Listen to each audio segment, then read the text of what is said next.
呢個咧就係加咗 X。嗱，呢個真係哇！哇，好快！呢一個羊肉咧真係好食，我覺得咧嗱，佢第一樣嘢咧係可以咧鎖到個肉汁啦，有爆汁個效果啦。黎師傅，上次咧你整咗個好好食嘅中式牛螺俾我試下啦，咁我知道啦嚇，長知識就係話咧，原來我用咗 XM 咧去做入讚咧，佢係好大程度上係可以改善咗個肉質。咁咧仲有啲咩食譜咧，覺得可以咧做出嚟嘅？例如好多改善到嘅粵菜入邊好多廚師最頭痛嘅問題，例如係肉質嘅腥味啊，即係腥味啊、騷味啊。係啊。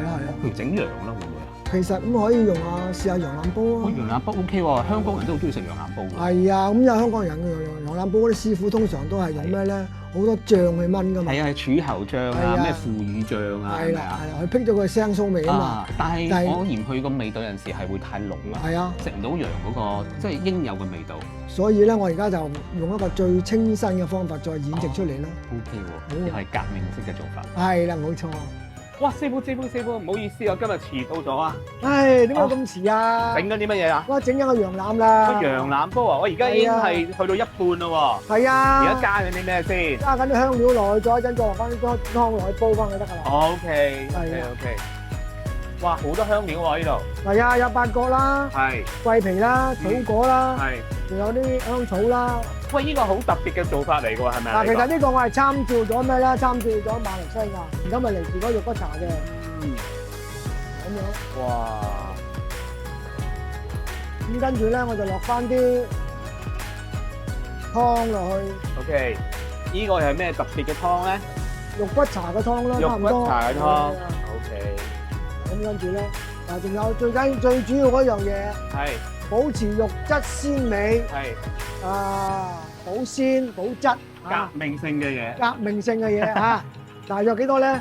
一匙羹到啦。一個湯匙到啦，係咪啊？一個湯匙。一個湯匙到，明白。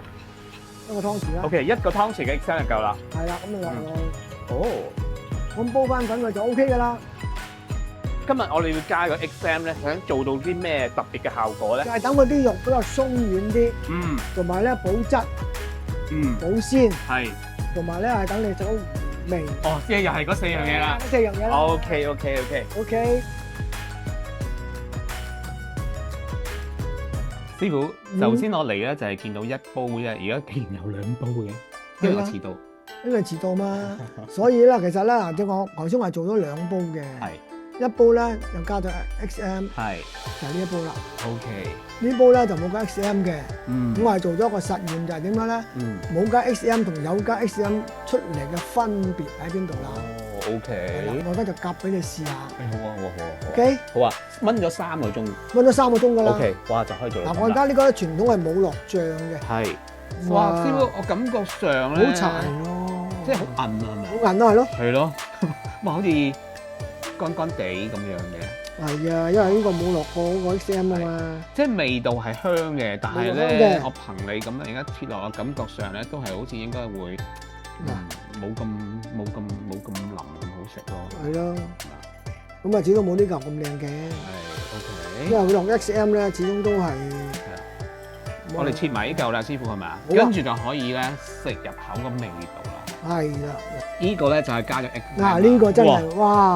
哇，好快，真係。喂，呢個真係真嘅。一擺落去咧，腍噶啦，係咪啊？同埋你擺得唔係好靚嘅刀都可以切到啦。係啊。係咪啊？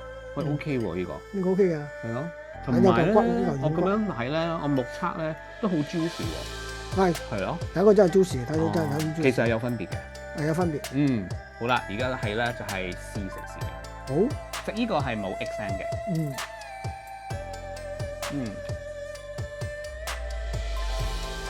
然後我食咗一嚿係有 XM 嘅先。係。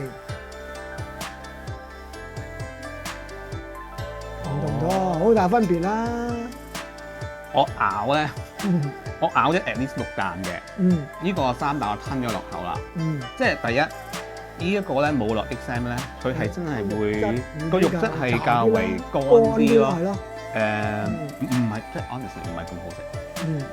呢一個羊肉咧真係好食，我覺得咧嗱，佢第一樣嘢咧係可以咧鎖到個肉汁啦，有爆汁個效果啦。第二咧係因為落咗 XM 咧，所以咧佢嗰個肉咧係本身係可以快啲咧係會鬆軟咗嘅，腍啲嘅。而第三個係提鮮啦，第四啦，你都估到我咩啦？我成日好中意嘅第六感啊 ，kokumi 啊，係嗰個魚韻係留咗喺個口裏邊。咁我想問下啦，其實咧我哋用 XM 嘅做法咧，即係加入 XM 嘅做法，係咪同平時我哋傳統廣東啊用好多嘅鹵水汁嗰啲咧係又有少少咩新嘅改變啊？係㗎，其實咧以前粵菜傳統咧炆羊腩咧，其實好多醬料落去咧，諗住蓋咗嗰啲腥味啊、臊味啊嗰啲嘢嘅，又往往但係相反嚟講咧，佢會令到佢個羊腩嘅味出唔到，本身嘅味出唔到嚟。所以咧就唔同啦。而家我做鹵水啦，我做鹵水咧就完全係冇咗嗰啲醬料嘅味咧，係可以將佢羊腩嘅味完全發揮到出嚟。再加埋呢一個 XM 咧，佢就會鎖住啲肉汁啦，咁啊令到啲羊腩更加係juice 啲啦，更加係保鮮味啲啦，咁啊更加係會鬆軟啲啦，同埋咧你最後想講嗰句啦。個餘韻喺度，所以咧，即係我覺得今日又食到好多嘢啦，又學到好多嘢啦，所以大家咧都要繼續咧留意我哋呢個頻道啦嚇，咁咧會有更多咧係御廚傳承嘅大師傅咧，都會為各位展示咧點樣用呢個 XM 咧去煮出呢啲好食嘅菜式嚟嘅。OK。